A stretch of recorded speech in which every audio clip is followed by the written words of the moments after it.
በድሮ ዘመን ማሊያንግ የሚባል አንድ ልጅ ይኖር ነበር። ድሃና ደግ ነበር። ስዕል መሳልም በጣም ይወድ ስለነበር በሄደበት ቦታ ሁሉ ይስል ነበር። አንድ ሌሊት አንድ ሽማግሌ ሰው ምትሃታዊ የስዕል ብሩሽ ሲሰጡትና ድሆችን እርዳበት ሲሉት በህልሙ ተመለከተ። ከእንቅልፉ ሲነቃ ጠረጴዛው ላይ ምትሃታዊው የስዕል ብሩሽ ተቀምጦ አየ።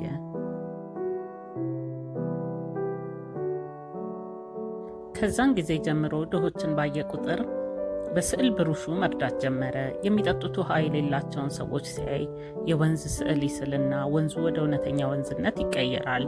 ሰዎቹም ከወንዙ ውሃ እየወሰዱ አትክልቶቻቸውን ማጠጣት ጀመሩ።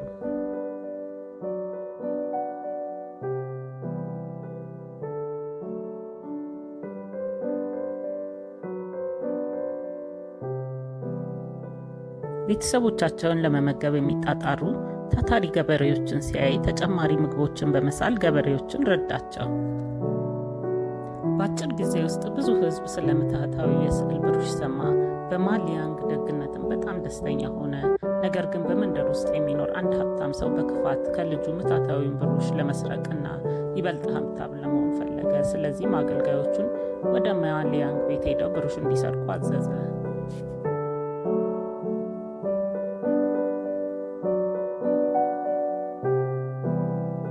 ሰውየው የስዕል ብሩሹን እንዳገኘ በጣም ተደሰተ። ስለዚህም ጓደኞቹን ወደ ቤቱ ጠራቸው።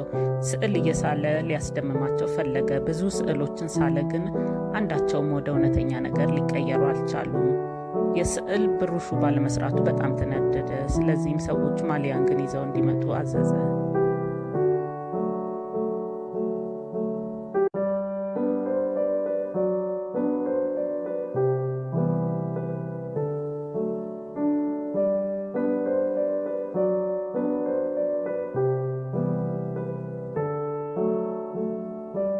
ለልጁም አንዳንድ ስዕሎችን ስለ ሕይወት ከኖራቸው ነፃ ለቅሃለው አለው።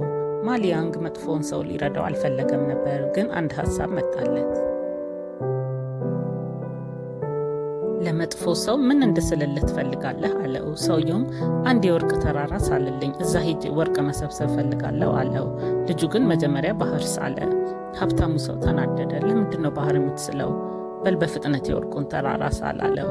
ስለዚህ ልጁ የወርቁን ተራራ ከባህሩ አርቆ ሳለው። ሰውየውም በል በፍጥነት ትልቅ መርከብ ሳል፣ ወርቅ ሄጄ ልሰብስብበት አለው። ልጁ ፈገግ ብሎ አንድ ትልቅ መርከብ ሳለለት። ሰውየው ዘሎ ወደ መርከቡ ገባ። ወርቅ ለመሰብሰብም መንገድ ጀመረ። በዛ ሰዓት ማሊያንግ ከባድ የባህር ሞገድ ሳለ። ሞገዱም ሰውየውንና መርከቡን ሰውየው ትምህርት ሊያገኝበት ወደሚችልበት ቦታ ወሰዳቸው። ከዛም በኋላ ስግብግቡ ሰው በዛች መንደር ውስጥ አልታየም።